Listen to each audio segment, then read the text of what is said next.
Welcome to Happily Ever After is just the beginning. Keeping your relationship not just together, but happy, and we mean truly happy, is part art and part science. You've come to the right place. Here's your host, Leslie Dories.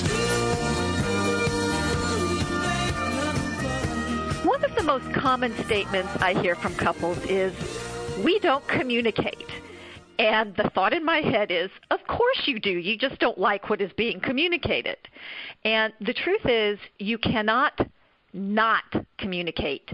You're doing it all the time, with words or without words, because no more than 10% of communication is actually the words that come out of our mouths. The rest is facial expression, body language, tone, all of that other stuff. And walking away is communicating. Sighing is communicating. Touching is communicating. The more important questions are, what are you communicating and why? Are you contributing to the success of your relationship, or are you impeding it?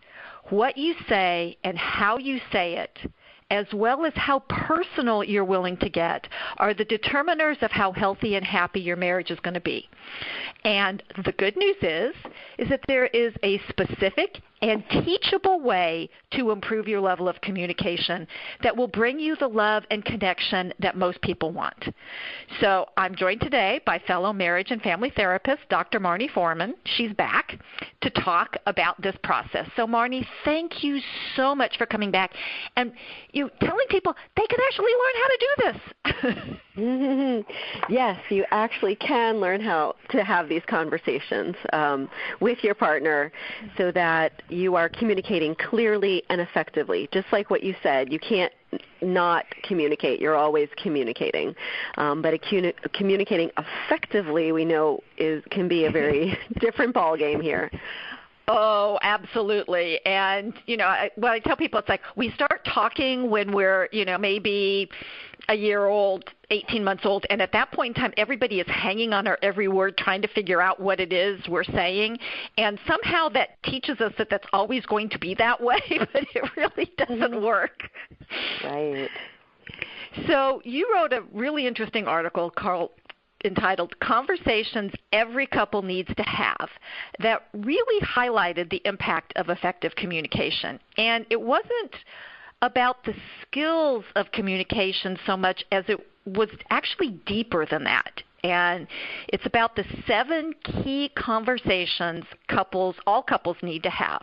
And so before we get into those 7, you also mention in this article 3 primary needs each partner has that they're trying to use communication to get met. So can you identify what these 3 are and maybe define them a little bit?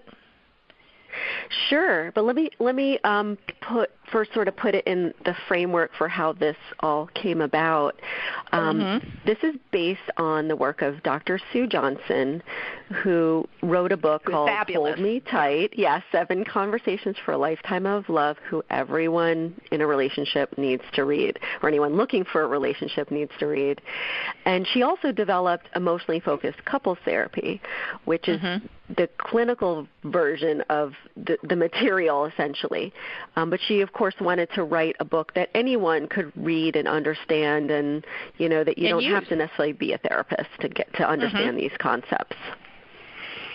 So then she developed a workshop, and I do the workshop a couple times a year so that we take people through these conversations very methodically and give them exercises to do so that they can learn them as well. But where the end goal of the conversations and what we are trying to achieve with couples is to create, of course, closeness and connection, but most importantly, safety, trust, and what we call attunement, which also develops safety and trust. And attunement is about being in sync and feeling like you're understood, and this is a back and forth between, of course, 2 people.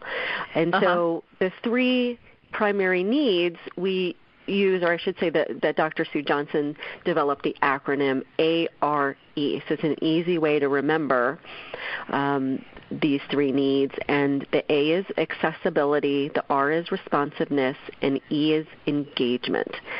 Okay. So when we are looking at couples and them developing this safety, trust, and attunement, we want people to feel like they're accessible to each other. So accessible meaning that you can reach them, that you're heard, that when you're, and this could be big and small, just throughout the day even. I mean, it could be a major that you have your loved one that you can easily reach when you need them, but also just throughout the day that you feel like, hey, I'm on their mind. I'm important. They know, it's not just I'm ignored all day and then at the end of the day we're supposed to connect. I mean, that's very hard to do. So they're accessible. And then they're responsive. So you can rely on your partner to respond to that, to respond to you emotionally, respond to your needs, not just ignore or dismiss your needs. And engagement is about feeling valued and feeling that they're going to stay close to you, and that they're going to they're involved. You feel like they're there for me. I think it's the ultimate question of will you be there when I need you? I can reach you. You respond when I call out. All of those things, which I'm sure as I'm talking make sense, that they make you feel safe and secure and connected in a romantic relationship. And all the things that we get into relationships to achieve or to have. Right. So we all go in saying, hey, here's what I'd like to get out of this. I want the person that I can really count on, that has my back. Right. And so it's interesting how we get off track. And I find it, and I'm familiar with Sue Johnson's work, and I think she's fabulous.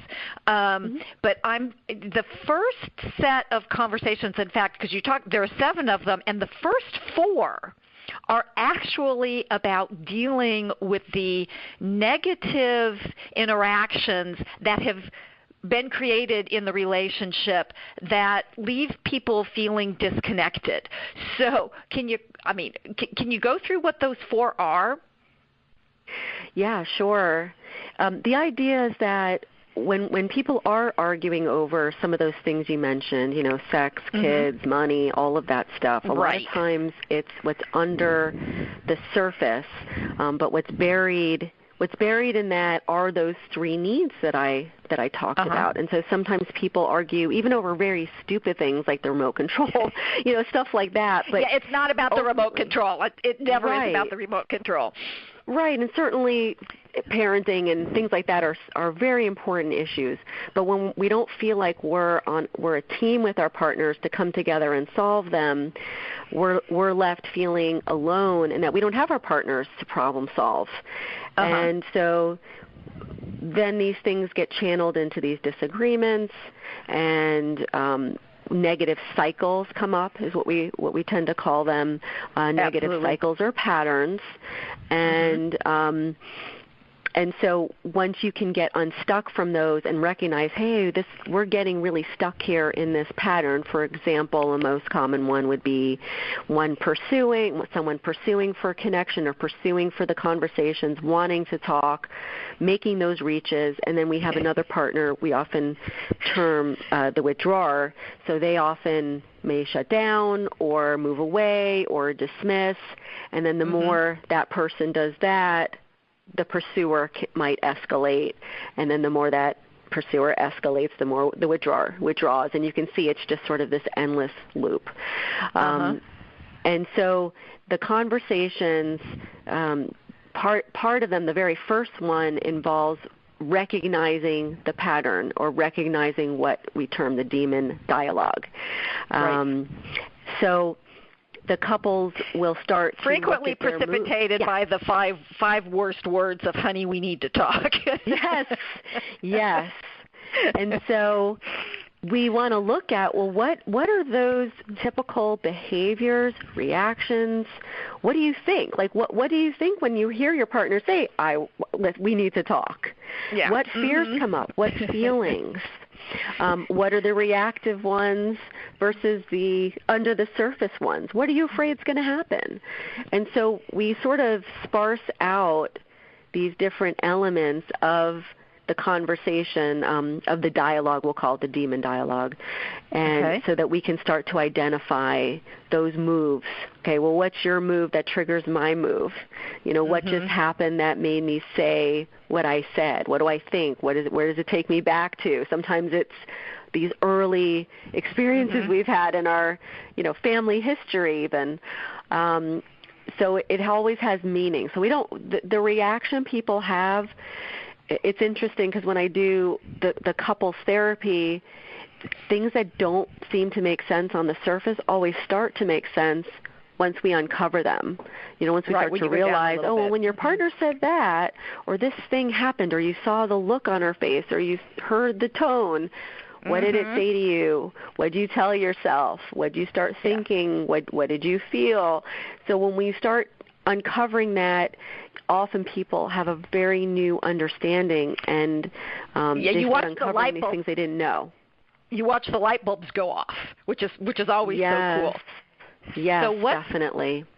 What's the second conversation? So we have the demon dialogue. What's the next conversation that tackles the negative aspects? The next conversation is sort of taking the elevator down another level with the demon dialogue, and it's about finding the raw spots. So we all have our, maybe our reaction seems, like I said, out of the blue, or it seems impulsive or sudden, or we're not understanding it, we're not getting it. Or over the top, Yeah, yes, like when someone's triggered and you're like, why did that cause that? When you're kind of looking at your partner and you're going, I don't understand. Why did you react so strongly?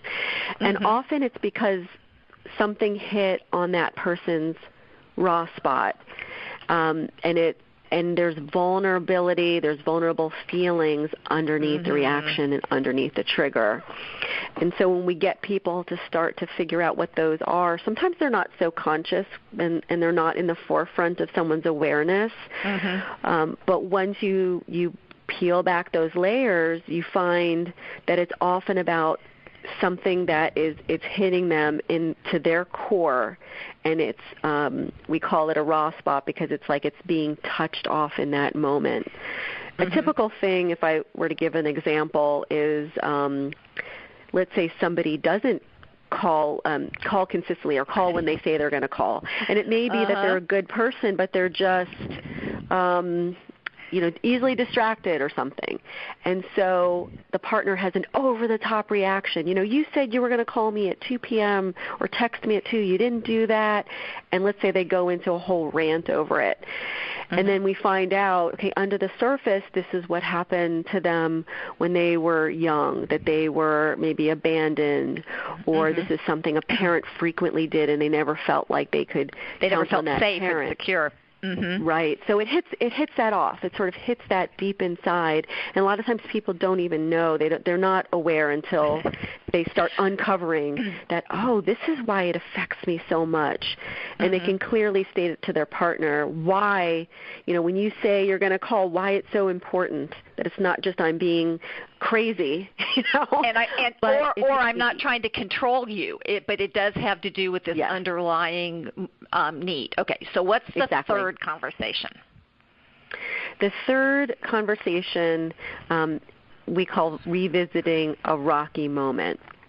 And so once people start to recognize the patterns and the demon dialogue and start to uncover the raw spots, we like them to then try to begin to have a conversation about something that may be a problem that they're having over and over that keeps coming up, that they don't understand why it's gotten so out of hand or out of control, or it's gotten to so much intensity when they try to talk about it.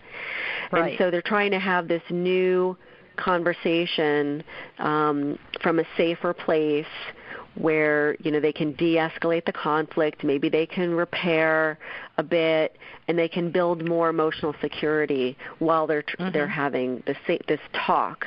And And so they're going back to it to kind of say, hey, can we try this again now that we have this new understanding of each other? Interesting. Okay, that sounds good. And then what's the fourth one? The fourth conversation is what we term the hold me tight conversation, also the ARE conversation. So if we go back to the ARE acronym for accessible, responsive, and engaged, we want to sort of guide them through this conversation so that they are strengthening their connection, and they are more emotionally engaged and responsive to each other. So they have the conversation over again with the ARE in mind. Okay. All right. And often they're fostering empathy. That's really, I would say, the biggest piece of it is that rather than just, get defensive, someone might be listening to what their partner's saying, and they are able to respond from an empathic place because they have this new information from their partners. And that's really important for that. So this is Happily Ever After is just beginning on webtalkradio.net. I'm Leslie Dories, and I'm having an incredibly important conversation with Dr. Marnie Feuerman, marriage and family therapist, about the type of communication couples should be having if they want a healthy, secure, and loving marriage. And if this is something you want, I encourage you to get started today, right this minute. Give me a call or send me an email to schedule your free, no obligation, Create Your Happily Ever After strategy session. You can reach me at area code 919-924-0463. Again, that's 919-924-0463, or you can send me an email at Leslie, Lesli, at foundationscoachingnc.com. That's FOUNDATIONS, coaching, N as in Nancy, C as in Charlie.com. And I want to get back to this really important conversation about how we can repair and reconnect and have those wonderful marriages that we say we want. So Marnie, we've gotten rid of all the negative stuff. We've figured out what we're fighting, what's happening. We're recognize our patterns. We're understanding our raw spots. We're being able to revisit old conversations. So great, we've got all the junk cleaned out. And then you talk about the next two conversations that couples should have, address ways that they can promote emotional bonding, which is, of course, really what we want. So what are these two conversations, and why are they so important? Sure. Well, one of the conversations that I think promotes healing is about forgiving injuries. And we know that when there's these old emotional hurts, or even what we call sometimes attachment injuries, they can block intimacy and block having a secure connection. And the reason it's called an attachment injury, it's usually, the hallmark of it is when there was a certain time or point in the life of your relationship, possibly early on or even currently if it's something like a betrayal, where you felt like your partner wasn't there for you. And it could have been when you were sick or ill and you didn't feel like they were there in the way they should. They really let you down. And you may have on some level, on maybe a superficial level, just said to yourself, hey, I'm moving on, and, I can't stay stuck there. Right. Even so, sometimes those things do come haunting back, and they create a block to moving much further along in these ARE conversations and in having a safe connection. And they need to be revisited. They need to be spoken about. So interesting. So you would have a similar conversation based on the ARE, but it wouldn't necessarily be about current issues or problems you're having. It would be more about, all right, I need to go back in time to when this happened, and I need to talk about it, and I need to feel heard and understood, and that you get my pain. My pain matters to you.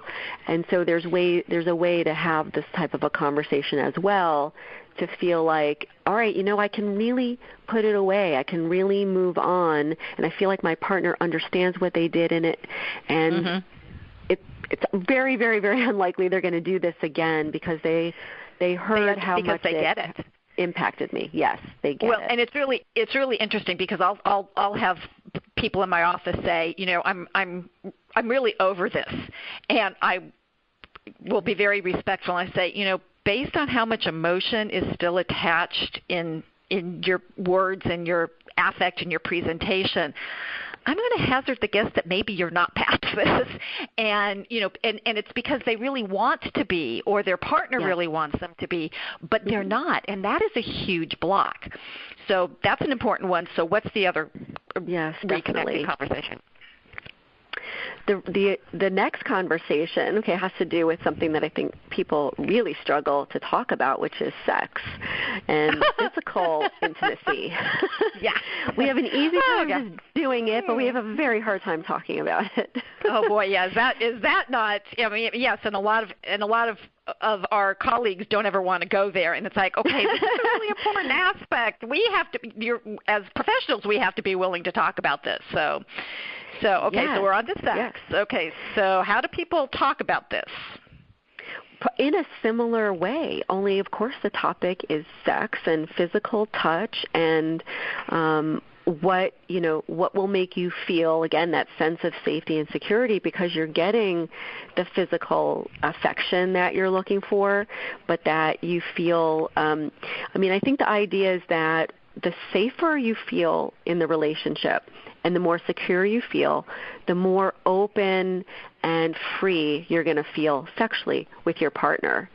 So it's not, of course, people sometimes think, I got to do something interesting or different or novel or whatever to spice it up. Hang from the chandeliers, right? Yeah. Right. And it's not that those things are bad or wrong, but sometimes it's just being able to have a conversation about what you want, what you desire, what makes you feel good, in a way that doesn't sound critical or again controlling or bossy or someone's maybe not sulking because they're not getting what they want. But you can actually have this conversation as well, and that the physical piece, of course, creates bonding and connection between a couple. But if they can't talk about it, how are they going to know what's working and what's not working? And so that's what that conversation's about. And it's an incredibly personal conversation, which is really why I see why it's an important one to have and an important one to connect, because we were talking earlier about vulnerability, and this is, because in many cases we are naked both literally and figuratively when we are being physically intimate with each other, and that's, and it's like all of our insecurities and you name it, and and it isn't necessarily about doing bedroom gymnastics, although as you said there's nothing wrong with that, but it's more about really being able to connect completely, which is a lot of times the difference, the way I define it, the difference between having sex and making love. Yes, and I think there's been a lot of research that says how important the physical part is. We need touch. We need to get those hormones going, the oxytocin going, and that comes through physical contact. And so I know there's some people who think, I'm just not that way, or I'm not affectionate, and you may not be, but I think making the effort in that direction, it will become less awkward for people who don't maybe do this as readily or as easily. But I think you will bond more with your partner by adding more of the physical piece if it's maybe not your natural way. So I think people have to realize that as well. Well, and this is becoming really, really important because there are a lot of marriages or relationships that qualify as sexless, which I believe is less than one being physically intimate, and I don't know whether it has to require intercourse or whatever, but basically being physically intimate less than one time per month. And there seems to be even coming up with the younger generations that they're having less sex. So I don't know if this, and again, pornography would be a whole other conversation, but there's lots of reasons for this. But you bring up the bonding hormone and the information that people need to understand that women can access oxytocin relatively easily. Men have a harder time, and that's really where the physical intimacy in the relationship comes from, and I think people need to really understand that. And then you talk about the final conversation that couples should be having as a way to help couples care for their relationship on a consistent, regular basis.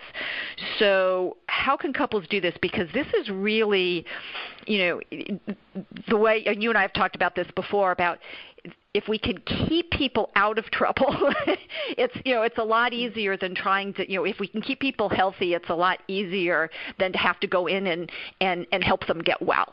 So how can couples do this?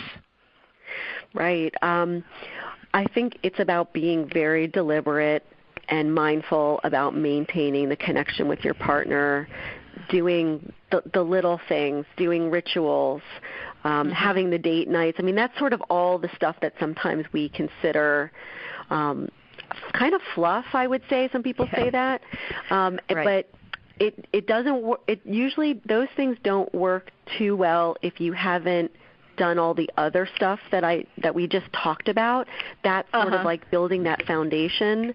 But this keeping your love alive and the spark piece is important as well, because that's the day-to-day stuff. And I know this isn't a necessarily a science-based or research-based book, but it's so popular. It's the one about the 5 love languages. I absolutely. think something like that book, that's where this comes in. It's about knowing that there's a lot of things you can do. You can speak your partner's love language. You can do these small things that show that you love them every day.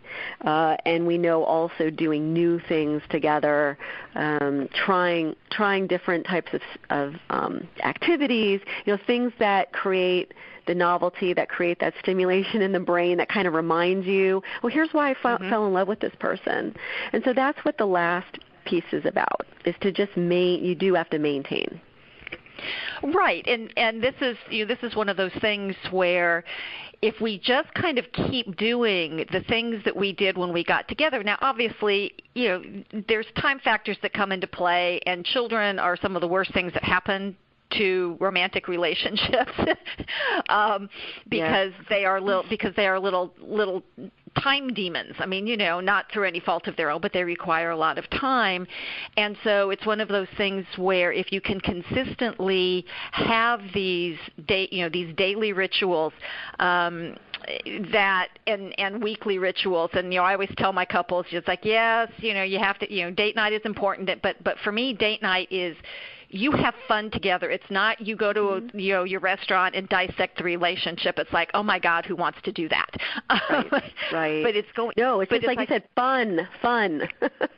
Right. And trying novel things, and and sometimes it's like I tell people, you don't even necessarily have to leave your home to do it. Although you do have to make sure the little rugrats are someplace else, because I used to tell my kids, do not come into the dining room when Dad and I are having our Friday, because we used to have a Friday night dinner with candles and china and the whole thing, and the kids were somewhere else. Thank goodness for VCRs. I'm dating myself now.